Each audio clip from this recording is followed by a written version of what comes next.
Bem, galera, vamos começar novamente aqui nosso ciclo de estudos para o EAP 2021. Vamos para a terceira parte do título do crime do Código Penal Militar, que vai do artigo 29 ao 47. Essa terceira parte nós vamos falar do artigo 39 ao 47 e, por fim, a esse título aí do crime. Vamos lá? Antes disso aí, vamos voltar um pouquinho na aula passada aí, sobre o crime. A teoria, eu falei teoria finalista da ação na hora passada, mas na verdade é a teoria clássica. É um sistema clássico que estrutura o crime em fato típico, ilícito e culpável. O fato típico ele tem 4 subdivisões: conduta, resultado naturalístico, nexo de causalidade ou nexo causal, relação de causalidade ou nexo causal e tipicidade. O ilícito não se subdivide e o culpável, que é a prática do agente, o agente ser imputável ou inimputável. Se ele é inimputável, ele não é culpável. Se ele é imputável, ele é culpável. Subdivide-se aí em mais 3 tópicos: a imputabilidade, dolo ou culpa, que é a potencial consciência da ilicitude, e a exigibilidade de conduta diversa. Se é exigível que o agente tenha uma conduta diversa, ele pratica o crime. Se não é exigível, ele não pratica. Beleza? Se excluir qualquer um desses tópicos aqui, os 3 principais ou os 7 subtópicos, os 7 subdivisões, exclui-se o crime, não há crime. Se não é culpável, se exclui a culpabilidade do agente, não há crime. Se exclui a ilicitude do fato, não há crime. Se exclui o fato típico, não há crime. Se exclui a conduta do agente, logicamente, não há crime. Se exclui a tipicidade, se não está previsto em lei, tipificado em lei, não há crime. Se exclui o nexo de causalidade, ou seja, se o resultado naturalístico causado não foi referente à conduta, não há crime. E se não há resultado naturalístico, não há crime. Esse resultado naturalístico apenas para crimes que prevêem resultado naturalístico, ok, gente? Se exclui a imputabilidade do agente, se ele é inimputável, não há crime. Se exclui o dolo ou a culpa, porque todo crime, via de regra, ele é doloso e de forma de exceção aí ele é culposo, não há crime. E se não tinha outra forma de o agente evitar aquele fato, que é a exigibilidade de conduta diversa, a conduta diversa era inexigível, também não há crime. Não há? Então, isso aqui é importante para a gente entender o vídeo de hoje. Sobre as dirimentes putativas, as excludentes de ilicitude aí, nós temos o estádio de necessidade. Nós temos o estado de necessidade exculpante e o excludente. O exculpante no artigo 39 e o excludente no artigo 43, mas está previsto no artigo 42, inciso 1, com a definição no artigo 43 do Código Penal Militar, tá, gente? Estamos estudando o Código Penal Militar. Como é que eu vou saber se é exculpante ou se é excludente? O artigo 39 fala: não é igualmente culpado quem, para proteger direito próprio ou de pessoa, a quem está ligado por estreita relação de parentesco ou afinição contra perigo certo e atual, que não provocou, nem podia de outro modo evitar, sacrifica direito alheio ainda quando superior ao direito protegido, desde que não lhe era razoável, exigível conduta diversa. Beleza? Não é culpado. Se não é culpado, ele não tem culpa. Como ele é exculpante. Beleza? O direito sacrificado aqui, ele é igual ou superior ao protegido. É como se eu sacrificasse a vida, eu matasse alguém para proteger o patrimônio.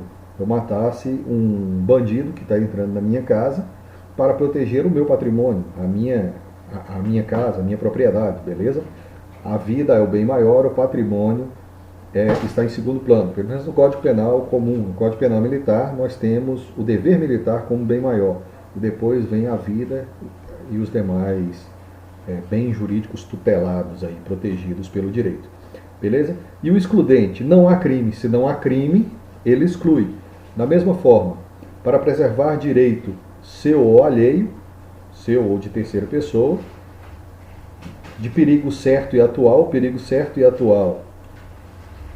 ele é comum para os dois tipos penais, para as duas dirimentes putativas.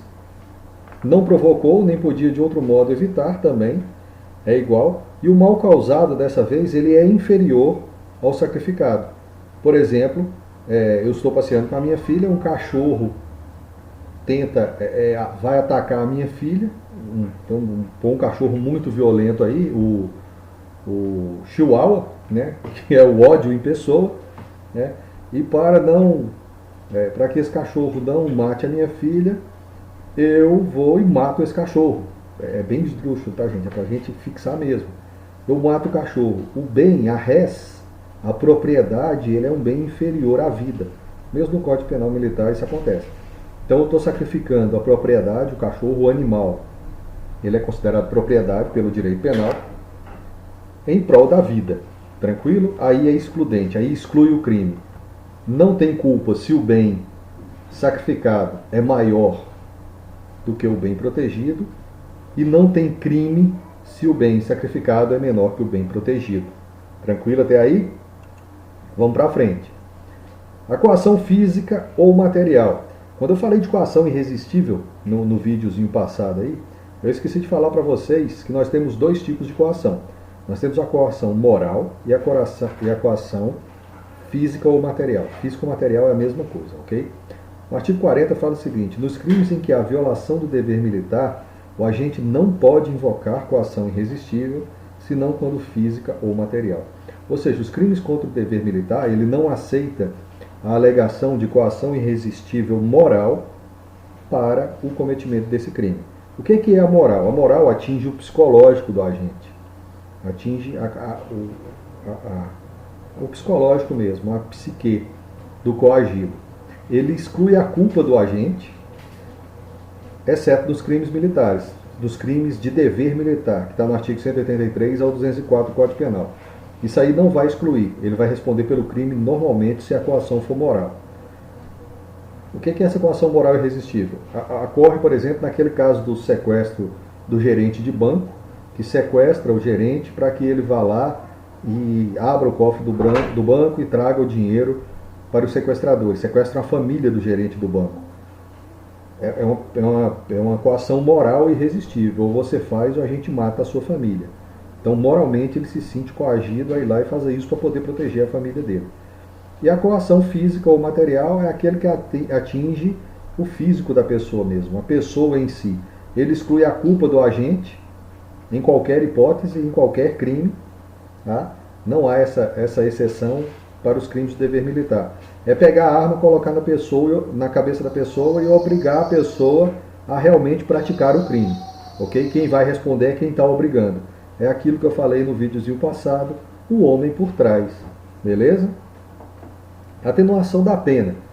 Nos casos do artigo 38, que fala da coação, da ordem superior e a coação irresistível, será possível, se é possível resistir à coação, ou a ordem não é manifestamente ilegal, o agente vai responder, a pena pode ser atenuada pelo juiz. E no caso do artigo 39, se era exigível uma conduta diversa, o juiz também pode atenuar a pena. Qual que é o quantum de atenuação da pena? De 1/5 a 1/3, conforme o artigo 73 lá. Sempre que não tiver previsto nenhum tipo de diminuição de pena, de atenuação da pena, nós vamos levar em consideração essa diminuição do artigo 73 aí, que é de 1/5 a 1/3. Ok? O artigo 42 fala, não há crime. Isso aqui são as excludentes de ilicitude, que excluem o crime. Se o agente pratica em estado de necessidade, nós já falamos lá em cima, no estado de necessidade exculpante e excludente, em legítima defesa, em estrito cumprimento do dever legal, que é o dever imposto em lei, e em exercício regular do direito, que é a conduta autorizada em lei. Qual a diferença do estrito cumprimento do dever legal para o exercício regular do direito? O estrito cumprimento do dever legal, a lei determina que você haja daquela forma. O exemplo clássico que a doutrina traz para a gente aí é o carrasco, que executa a pena de morte, onde há a pena de morte, logicamente, no nosso país só em caso de guerra declarada, a pena de morte por fuzilamento. Então, o militar que executa essa pena de morte por fuzilamento, ele tem o dever legal imposto em lei de executar a pena de morte, porque essa é a função dele, ele é o carrasco. Então, ele não há crime para ele. E o exercício regular do direito, que é a conduta autorizada em lei. Autorizada em lei é quando o médico, por exemplo, para poder salvar a vida de alguém, precisa fazer uma cirurgia e ele precisa causar lesão corporal naquela pessoa. Como é que se faz uma cirurgia sem causar lesão corporal? Esse é o dever, é a conduta autorizada em lei, esse é o exercício regular do direito. Nós temos também o caso de ofendículos aí. O que é ofendículos? Aqueles cacos de vidro, cerca elétrica, concertina, que a gente coloca em cima do muro para evitar que nossa residência seja invadida. Quando eu coloco isso para proteger a minha casa, eu estou no meu exercício regular do direito de proteção, de segurança minha e da minha família. Então, quem, por um acaso, resolver pular meu muro e se ferir com aquilo ali, com o caco de vidro, seja lá o que for, qualquer ofendículo desse tipo, eu não responderei por crime nenhum, porque eu estou no meu exercício regular do direito. Beleza? Vamos lá, legítima defesa. A legítima defesa, o artigo 44 traz a seguinte definição. Entende-se em legítima defesa quem, usando moderadamente dos meios necessários, repele a agressão atual ou iminente a direito seu ou de outrem.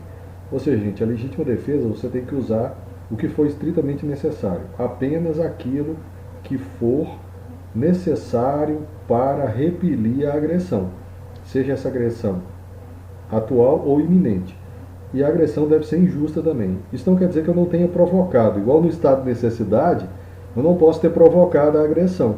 Na legítima defesa não tem problema. Às vezes eu estou xingando a pessoa lá verbalmente, essa pessoa arranca uma faca e quer me matar, e eu, usando dos meios necessários, uso da legítima defesa para me proteger. Beleza? O nosso treinamento policial geralmente é double tape, né? 2 tiros. Eu dou 2 tiros na pessoa, a pessoa cai, acabou, cessou ali, isso foi o necessário. Mas eu dei 2 tiros, ela continuou caminhando em minha direção com a faca, eu dei mais 2, mais 2, mais 2, mais 2, 100 tiros, até que a pessoa caiu. Houve excesso? Não, não houve excesso. Foi o necessário. Se foi necessário 2, cessou a legítima defesa ali. Se foram necessários 100 tiros, cessou no 100º tiro. Dali para frente é excesso, beleza? Nós vamos ver o excesso daqui a pouco. Como se comporta o excesso. O parágrafo único fala o seguinte: o parágrafo único é a causa de exclusão de crime do comandante, ela é específica do comandante. O comandante, a gente já viu o conceito de comandante, né, que é a pessoa que está em função de comando, mesmo que seja uma simples viatura policial, ele tem o nome de comandante. E a gente também já viu o conceito de navio, né, qualquer embarcação sob o comando militar, sob o poder militar, ele é considerado navio. Então o parágrafo único fala assim, não há igualmente crime, ou seja, não há crime, exclui o crime também. Quando o comandante de navio, aeronave ou praça de guerra, na iminência de perigo, o perigo está pronto para acontecer, ou uma grave calamidade que já está acontecendo, compele os subalternos por meios violentos a executar serviços ou manobras urgentes para salvar a unidade ou vidas ou evitar o desânimo, o temor, ou a desordem, a rendição, a revolta ou o saque. Essa é a causa de justificação do comandante. Só o comandante pode usar meios violentos para compelir os seus subalternos a tomarem determinadas atitudes e em determinadas situações, conforme foi destacado aí, beleza? Isso aqui, gente, eu costumo brincar que é o sagrado dever do superior de açoitar os seus subalternos, beleza? Aí vocês não vão esquecer nunca, o superior tem o direito e o dever de açoitar os seus subalternos. Quando? Nessas situações, iminente perigo, grave calamidade, apenas o comandante do navio, aeronave ou praça de guerra. Tranquilo? Vamos continuando. Qual que é a diferença entre o estado de necessidade e a legítima defesa? Olha lá, eu destaquei aí o que é comum aos dois. Tanto o estado de necessidade quanto a legítima defesa, nós vamos estar protegendo um direito nosso próprio ou de uma terceira pessoa, alheio ou de outra. Beleza? No estado de necessidade, o perigo é certo e atual. O perigo tem que estar acontecendo naquele momento. Ele não pode ser putativo. Eu não posso estar imaginando que está ocorrendo um perigo. O perigo deve estar ocorrendo. Ele é certo e atual. Está ocorrendo. Ele não pode vir a acontecer no futuro. Ocorrendo naquele momento. Na legítima defesa, não. O perigo, a injusta agressão, ele é atual, está acontecendo agora, ou iminente, ele pode vir a acontecer, está em vias de acontecer. Beleza? Por exemplo, é o caso da faca. O cara sacou a faca e está vindo em minha direção me agredir. É iminente o perigo. O perigo está em vias de acontecer. Tranquilo?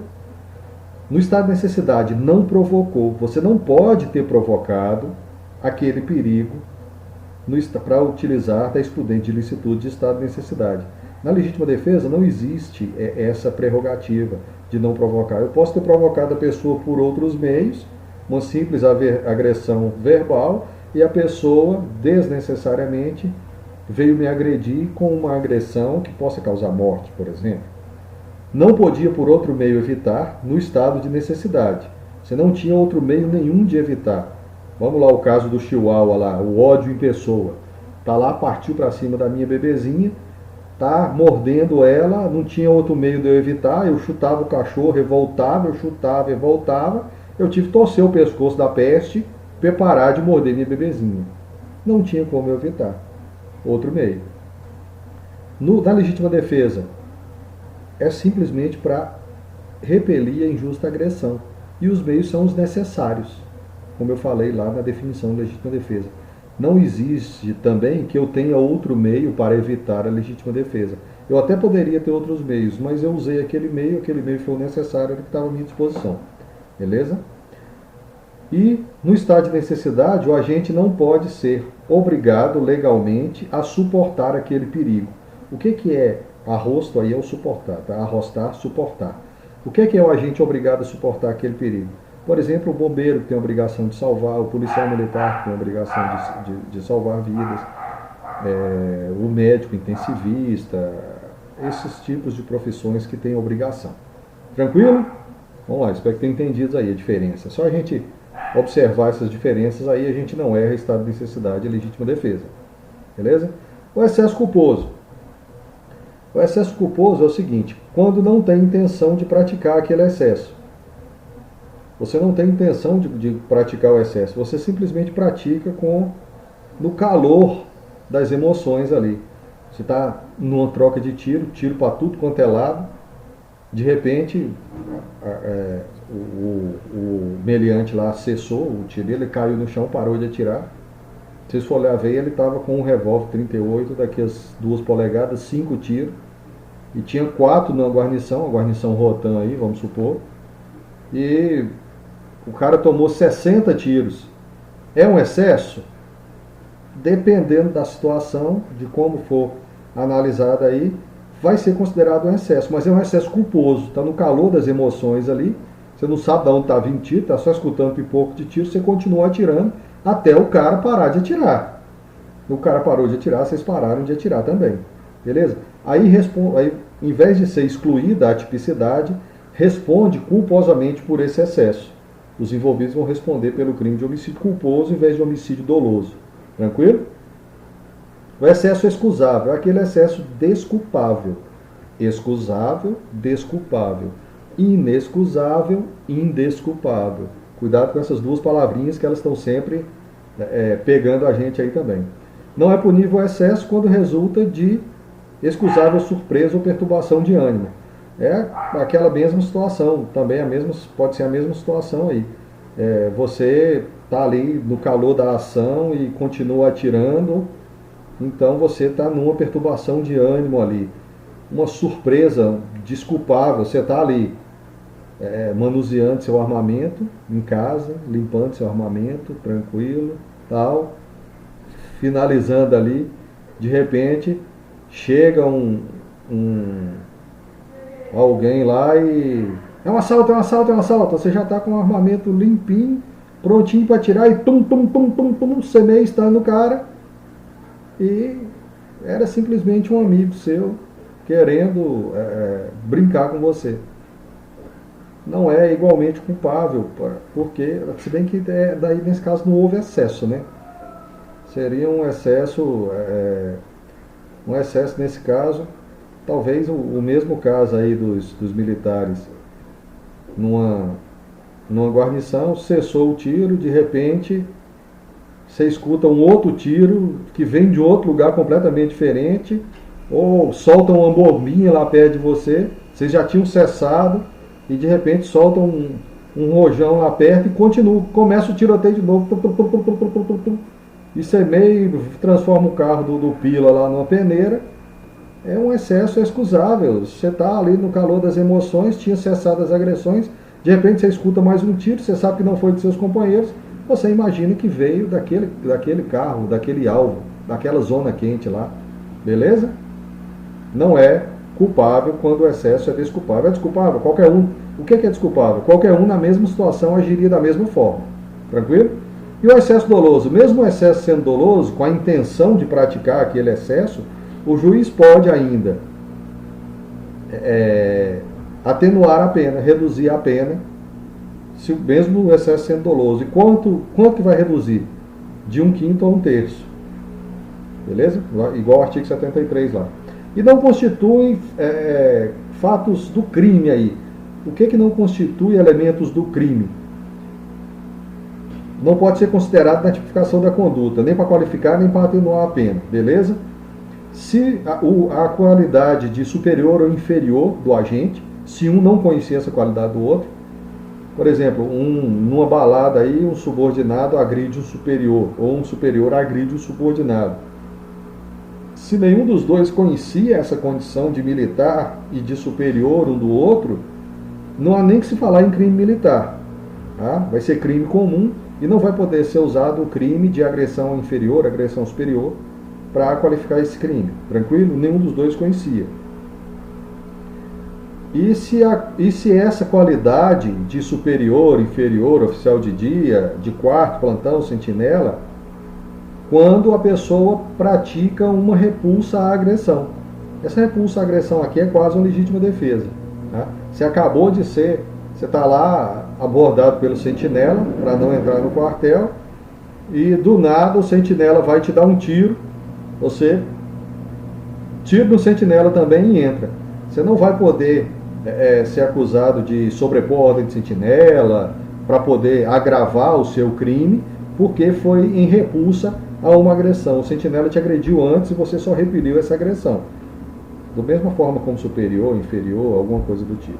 Tranquilo, gente? Então, assim, com esses artigos aqui, do 39 a 47, nós encerramos a parte do crime no Código Penal Militar e no próximo vídeo a gente já vai para outro tópico. Tranquilo? Se gostou, dá o like, aperta o joinha lá, inscreva-se no canal para receber notificação de novos vídeos e compartilha geral aí com a galera para o máximo de aprovação possível no EAP. Tranquilo? Até mais!